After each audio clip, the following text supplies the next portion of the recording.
Les cuento, el presidente Nayib Bukele propuso un canje humanitario a Nicolás Maduro. Le ofreció a los criminales miembros del Tren de Aragua, que fueron deportados por Estados Unidos al CECOT, a cambio de liberar 252 presos políticos de diferentes nacionalidades que se encuentran en Venezuela. Una nota de contexto y venimos hablando de este tema. El presidente Nayib Bukele respondió a los cuestionamientos realizados por Nicolás Maduro tras la detención y deportación de 252 peligrosos criminales venezolanos vinculados al Tren de Aragua. En redes sociales, el mandatario salvadoreño dijo: "Señor Nicolás Maduro, usted ha dicho en numerosas ocasiones que quiere a los venezolanos de regreso y en libertad. A diferencia de usted, que tiene presos políticos, nosotros no tenemos presos políticos. Todos los venezolanos que tenemos bajo custodia fueron detenidos en el marco de una operación contra pandillas como el Tren de Aragua en Estados Unidos. A diferencia de nuestros detenidos, muchos de los cuales han asesinado, otros han cometido violaciones y algunos incluso habían sido arrestados en múltiples ocasiones antes de ser deportados, sus presos políticos no han cometido ningún delito. La única razón por la que están encarcelados es por haberse opuesto a usted y a sus fraudes electorales. Por ello, el presidente Bukele propone un acuerdo humanitario que contemple la repatriación del 100% de los 252 venezolanos que fueron deportados, a cambio de la liberación y entrega de un número idéntico, es decir, 252 de los miles de presos políticos que mantiene ese país. En su publicación, el mandatario salvadoreño mencionó algunos de los detenidos ilegalmente por el régimen de Venezuela, entre ellos Rafael Tudares, yerno de Edmundo González, el periodista Roland Carreño, la abogada y activista Rocío San Miguel, la señora Corina Parisca de Machado, madre de María Corina Machado, a quien amedrentan a diario y le sabotean el acceso a servicios básicos como la luz y el agua, así como los 4 dirigentes políticos asilados en la embajada de Argentina y otros venezolanos presos políticos.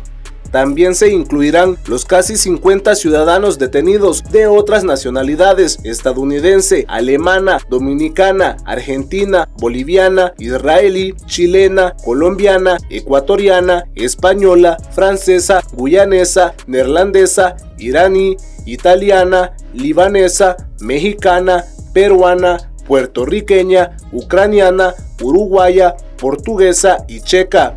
El líder salvadoreño confirmó que la Cancillería enviará la correspondencia formal a Nicolás Maduro y cerró en su publicación diciendo: "Dios bendiga al pueblo de Venezuela". Y vamos con el análisis rápidamente. René, ¿qué lectura podemos hacer de esta postura del presidente frente, por supuesto, a Nicolás Maduro? Una palabra. Adelante. Jaque. Ahí pone en jaque el discurso de Nicolás Maduro, que al principio fue un discurso incendiario. Hablaba de venir a rescatar a los encarcelados injustamente, según el discurso de Maduro, que estaba dispuesto a hacer todo con tal de liberarlo. Entonces, con esa propuesta del presidente Nayib Bukele, le pone en jaque la narrativa a Nicolás Maduro.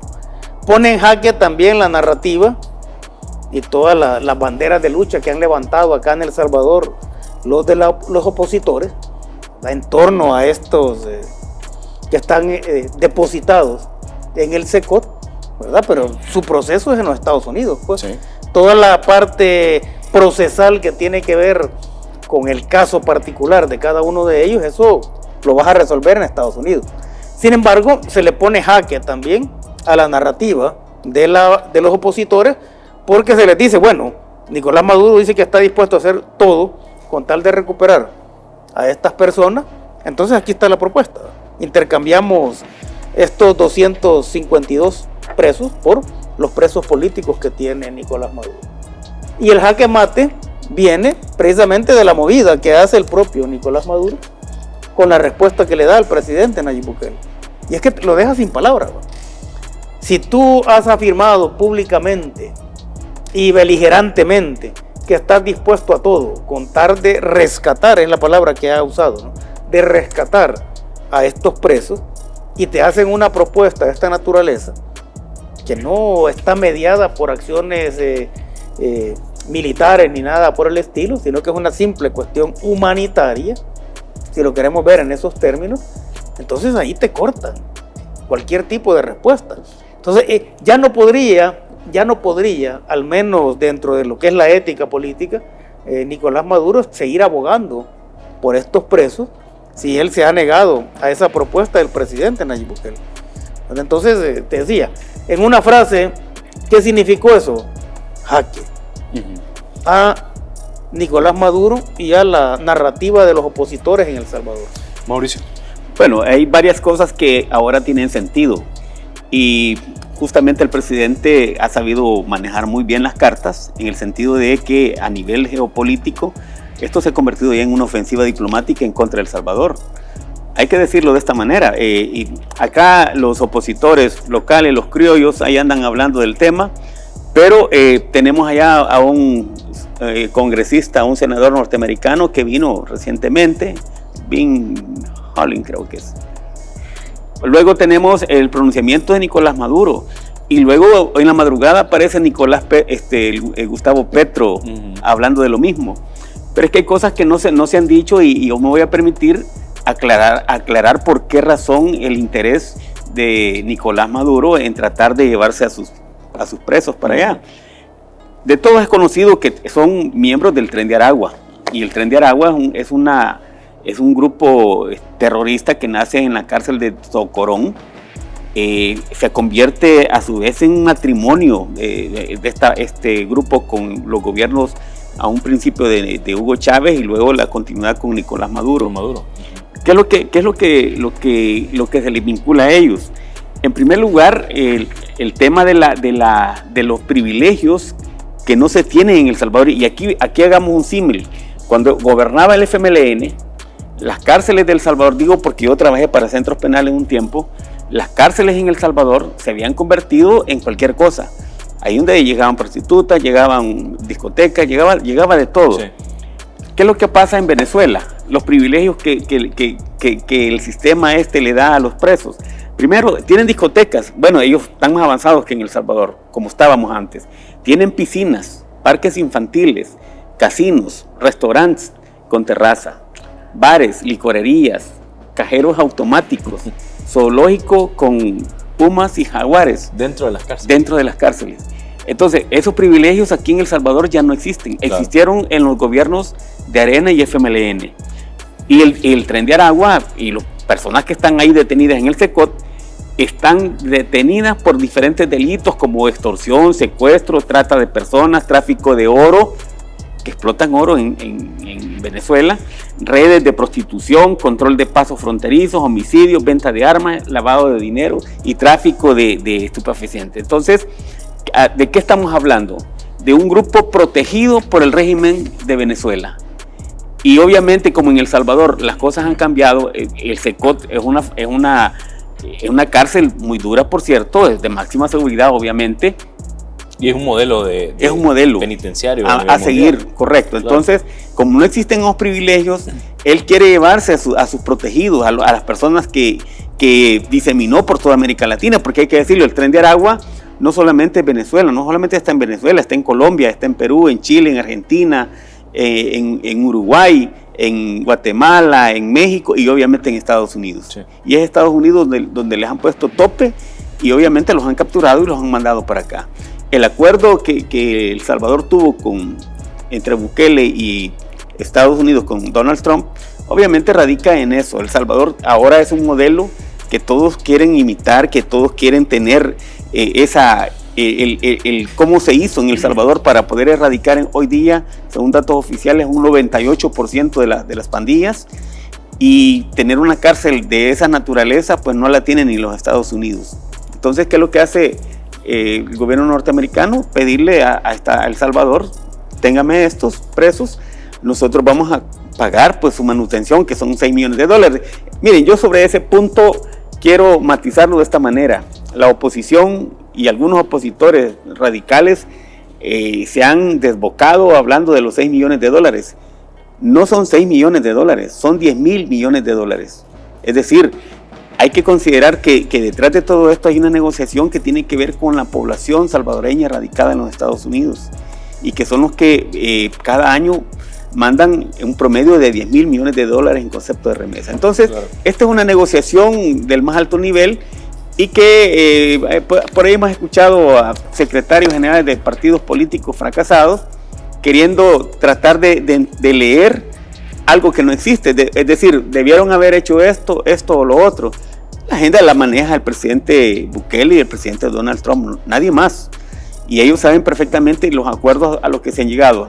Lo importante de todo esto es el beneficio del cual va a ser sujeta pues la población salvadoreña radicada en Estados Unidos. Totalmente.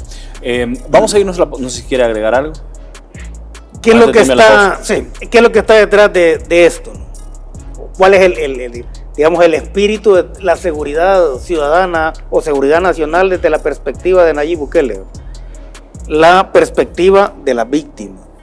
Cuando Mauricio menciona todos los privilegios que tienen en las cárceles de Venezuela, que eran los que se tenían en las cárceles de El Salvador, allí es obviamente una perspectiva y una narrativa de los victimarios. O sea, no es posible que un criminal viva en mejores condiciones que la población promedio de tu país. Y honrada. Sí, y honrada. Si eso sucede, significa que la ecuación crimen y castigo está funcionando mal y que el concepto de justicia está totalmente pervertido, ¿no? Y derechos humanos. Y en el caso de los derechos humanos, estamos viendo, con Nayib Bukele hemos visto particularmente que no son un abstracto como tal, pero cuando tú los vas a ponderar, ahí tenés derechos humanos de las víctimas y los victimarios. Acá, El Salvador se ha decantado por defender los derechos de las víctimas. Así de sencillo. Así de simple, como dicen. Y esta noticia ha generado, de hecho, muchos titulares. Les decía yo en el bloque anterior de la agenda mediática internacional. Medios televisivos y, por supuesto, periódicos han retomado la propuesta hecha por el presidente Nayib Bukele a Nicolás Maduro. Ve esta nota. La cadena internacional Deutsche Welle destacó como titular: Bukele propone a Maduro liberar a opositores por migrantes, al referirse a la publicación hecha por el presidente Nayib Bukele sobre el acuerdo humanitario para la repatriación de delincuentes a cambio de quienes han sido detenidos por estar en contra de la ideología de Nicolás Maduro. The Times en español destaca en su reporte que el mandatario salvadoreño lanzó una propuesta contundente a Nicolás Maduro sobre repatriar a los 252 venezolanos vinculados al Tren de Aragua a cambio de liberar a los presos políticos. AP Noticias señaló en su portal web: presidente salvadoreño Bukele propone a Maduro canje de prisioneros por deportados venezolanos. Además, destacan que el mandatario enumeró varios familiares de figuras de oposición de Venezuela, periodistas y activistas detenidos por el gobierno de Maduro. Mientras que Revista Semana se refirió a este tema y publicó: Nayib Bukele arremete contra Nicolás Maduro y le propone acuerdo humanitario de venezolanos deportados por presos políticos. La agencia de noticias AFP también informó sobre la propuesta y destacan en su publicación que el presidente Bukele ofreció un intercambio de 252 venezolanos deportados por el país norteamericano por un número igual de presos políticos detenidos por Maduro. Y quiero arrancar precisamente con Mauricio. ¿Cómo ve esta propuesta de liberar opositores políticos venezolanos de parte, por supuesto, del presidente Nayib Bukele a Maduro, y tomando en cuenta toda esta madera en diferentes titulares y noticias a nivel mundial? Es una jugada maestra que hace el presidente Bukele, dado que esto ya se internacionalizó, es decir, en el juego geopolítico. Ya es una tendencia, diría, mundial de la propuesta que el presidente Bukele hace. Sí. Y la respuesta de Venezuela no la da Maduro, sino que la da el fiscal Tarek Saab, creo que es. ¿Qué es lo que ocurre con esto? Prácticamente el presidente Bukele ha desnudado públicamente a Nicolás Maduro al afirmar, en primer lugar, El Salvador sí tiene esas 252 personas que, según los registros de investigación y del sistema judicial norteamericano, son personas que están vinculadas al Tren de Aragua, y el Tren de Aragua, como yo le dije anteriormente, es una organización terrorista internacional, claro, por una parte. Por la otra, es importante también destacar que muy a pesar de que aquí hemos estado escuchando intervenciones de gente de los grupos opositores de este país, de la pseudo oposición le llamo porque no tienen mayor asidero, hablar de presos políticos en El Salvador, o sea, de verdad no están como descontextualizados, y ponen como ejemplo al señor Eugenio Chicas. que realmente hay que saber definir qué es un preso político. Es una persona que está detenida por sus convicciones, por sus ideologías. No por corrupto. No por corrupto, y eso es lo que pasa en El Salvador. Como Eugenio Chicas, hay otros también que, bueno, algunos se han ido a vivir a Estados Unidos. Me imagino que ya la justicia norteamericana también, la inteligencia ya los tiene ubicados. Otros están en México, en Guatemala, en Nicaragua, en Cuba, la mayoría. En Cuba y Venezuela. Entonces, ¿qué es lo que ocurre? Que aquí prácticamente el presidente ha dicho, aquí no tenemos presos políticos, aquí hay delincuentes comunes, y los 252 que nos llegaron de Venezuela, del Tren de Aragua, son personas directamente vinculadas a una organización que es tan fuerte y que logró tanto poder en 10 años, más que las narcoguerrillas colombianas, sí, más que los agrupamientos de Brasil, de las favelas. El Tren de Aragua se convirtió pues en una tendencia criminal a nivel latinoamericano.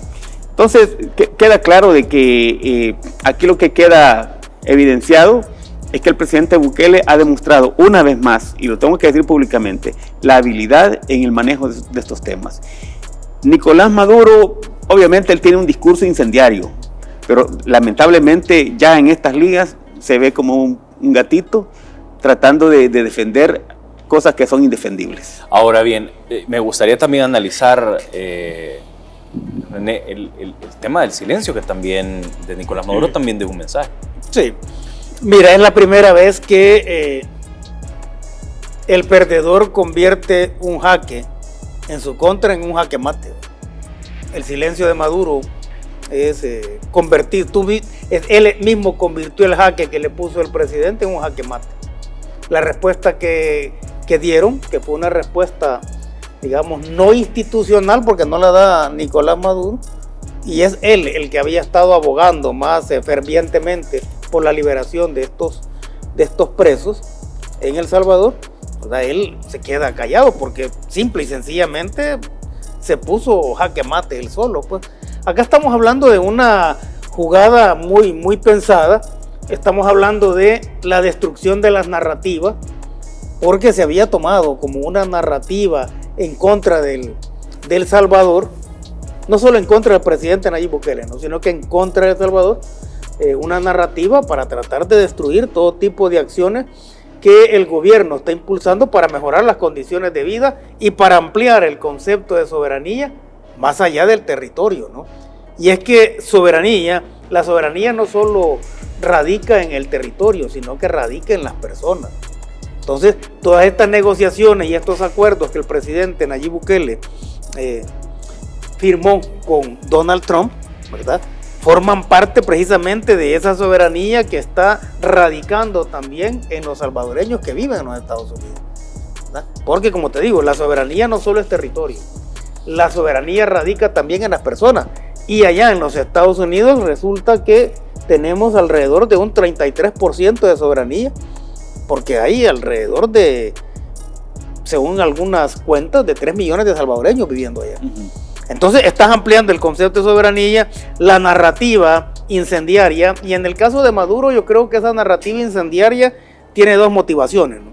Una es tratar de levantar su imagen al interior de Venezuela, ¿verdad?, para que los venezolanos crean que tienen un presidente que aboga por todos sus compatriotas, y la otra es tirarle otro salvavidas a los opositores. Pero ahora bien, está abogando por criminales. Lo que pasa es de que hay una cuestión. A la hora del análisis vale la pena ponerlo sobre la mesa. Sí, es que hay una cuestión. ¿Por qué se le dio mucha importancia a los derechos humanos de los victimarios, ¿no? Porque era necesario, desde una perspectiva política bastante perversa, mantener a los países sometidos por el miedo y la criminalidad. Porque este miedo y criminalidad que somete a un pueblo, ¿verdad?, está afincada también sobre la impunidad. Eso es lo que teníamos en El Salvador, ¿no?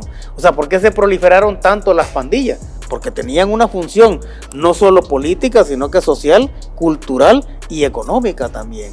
Entonces, cuando tú empiezas, en el caso del Tren de Aragua, ¿no?, a convertirle en una organización transnacional, es porque tú quieres generar ese mismo tipo de condiciones en los otros países, y lo que estás haciendo es reivindicando o levantando la bandera de los victimarios.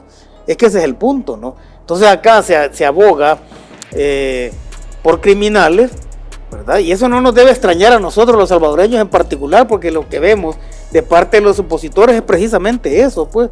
Si cuando se habla o cuando se cuestiona, digamos, al presidente Nayib Bukele, tildándolo de violador de los derechos humanos, allí ellos están borrando o están negando toda la violación a los derechos humanos de las víctimas, de los millones de víctimas en El Salvador. Cuando se dice, y hace poco escuché que, creo que fue el arzobispo, ¿no?, que dijo que no quería que El Salvador, el país, se convirtiera en una cárcel internacional, en una cárcel muy grande.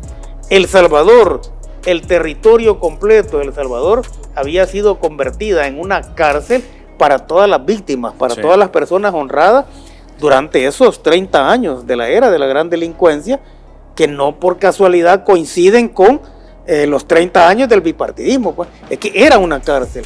Acá se violaban los derechos humanos de las víctimas. Eso de ver, oír y callar, ¿qué significa? Obviamente es una violación a la libertad de expresión, a la libertad de la denuncia, a la libertad que tienen todos los seres humanos para progresar, ¿verdad? Entonces, que no nos extrañe que se abogue por criminales, y que no nos extrañe al final también que mucha de esa narrativa incendiaria al final sea una narrativa hueca, pues. Claro. Porque ahí le puso el presidente Bukele, le dijo: vaya, usted dice que está dispuesto a hacer todo, bien, démosle. Acá estaba, cambiemos. Entonces, ese jaque él mismo lo convierte en un jaque mate. Ahora bien, el silencio, que era precisamente la pregunta que yo le estaba haciendo a René, el silencio creo que también manda un mensaje. El que calla otorga, y en este caso Maduro obviamente ha rehuido al debate público con el presidente Bukele, es decir, el presidente Bukele... Al debate mundial. Sí. Le pone la cascarita y él dice, mejor que hable el fiscal, vea. A sabiendas de que Nicolás Maduro lo que tiene es, como dijimos anteriormente, un discurso incendiario, pero vacío, estéril, que realmente solamente es grito, matonería y gritos. Eso es lo que su discurso es. Si uno lo logra medir, realmente a eso llega, a ofender, a amenazar, etc. Ahora bien, una cosa que para los salvadoreños no nos debe de asustar es el hecho de que hay una ofensiva planificada, primero por la gente del Partido Demócrata de los Estados Unidos. Y hay que decir que el Partido Demócrata de los Estados Unidos, aunándolo a esto, están relacionados con la Internacional Socialista, con miembros del Partido Comunista Internacional, y evidentemente eso lo pudimos evidenciar recientemente con aquello del Pueblo Unido jamás será vencido. ¿Cuándo se había visto eso en Estados Unidos? 1. 2. En el centro de esta discusión están los 252 presos. Pero también hay que decir de que aunado a esto tenemos los pronunciamientos de Maduro, pero también tenemos los pronunciamientos de Petro en Colombia. Es como que todo estuviera orquestado. Está orquestado, pero hay una cosa que es bien importante. El presidente Bukele hábilmente se las ha hecho en 2 ocasiones en menos de una semana. La primera con el muchacho Kilmar Abrego, ¿verdad? Resulta ser que se habla de Kilmar Abrego y salen todos hablando que él era un inocente, un hombre de Maryland, un padre ejemplar, y los documentos oficiales del sistema judicial norteamericano dicen completamente lo contrario. 1. 2. En ese mismo escenario aparece Nicolás Maduro hablando de que él quiere quiere que sus presos estén en Venezuela. La pregunta es, ¿qué estaban haciendo en Estados Unidos? O fueron expulsados adrede, o fueron expulsados por las mismas condiciones socioeconómicas de Venezuela, que son muy malas, por cierto. Lo digo muy malas porque yo tuve la oportunidad de estar en Venezuela y realmente es un país que no dan ganas de visitar. Ahora, de todo esto hay una situación que es bien importante dejar entrever, y ya lo explicaba yo, de que el Tren de Aragua es el brazo armado del Partido Socialista Unido de Venezuela. Son los guarimberos que ellos le llaman, y aparte de eso ellos están resumidos en una ecuación que está relacionada con el autoritarismo, el crimen organizado y la migración. Son 3 elementos como caldo de cultivo que utilizan estos agrupamientos para poderse mantener. Ahora, yo creo que El Salvador en este momento, el presidente está saliendo muy bien librado de esta situación, de esta controversia internacional, puesto que ha dejado contra las cuerdas a Maduro, que no ha tenido capacidad de reacción. Quisiéramos escuchar un discurso de Maduro decir esto vamos a hacer o le tomo la palabra al presidente, cosa que es imposible, creo que es imposible que lo haga porque sabe se puede dar, claro. Sí, precisamente porque sabe que políticamente él se vería desgastado. Totalmente de acuerdo. Vamos a irnos a la pausa para seguir platicando de este tema. Ok, bueno, vamos, me dice producción que vamos de un solo. ¿Quería agregar algo? Sí. ¿Qué es lo que comprueba que estamos frente a una conspiración? Precisamente el comportamiento de estos congresistas demócratas. Chris Van Hollen. Sí. Bueno, pero se han sumado otros. Sí, tres. otros. Pero bien. Ahora, ¿cómo es posible que estos congresistas se hayan movilizado a El Salvador, ¿verdad?, para abogar por un preso? ¿Cuándo? ¿Verdad? Y no han hecho lo mismo por acercarse a los ciudadanos norteamericanos que están sumidos también en muchos problemas. Sí, una ¿no? crisis de Si es que violencia. si los votantes norteamericanos vieran a estos congresistas con ese tipo de esfuerzo, de encomio que han usado para abogar por Kilmar Jiménez, en el caso del salvadoreño, si ellos vieran el mismo tipo de comportamiento en sus distritos, allá en los Estados Unidos, te digo, los demócratas hubieran ganado las elecciones y hubieran arrasado tanto en el Senado como en el Congreso. Entonces tú dices, bueno, ¿y a qué viene tanto interés? ¿O por qué viene tanta situación que empieza con este congresista que viene, después con la actitud de Maduro, posteriormente se suma Petro y se están sumando otros? Entonces tú estás viendo que hay toda una conspiración, ¿verdad?, a nivel regional para destruir, ¿qué?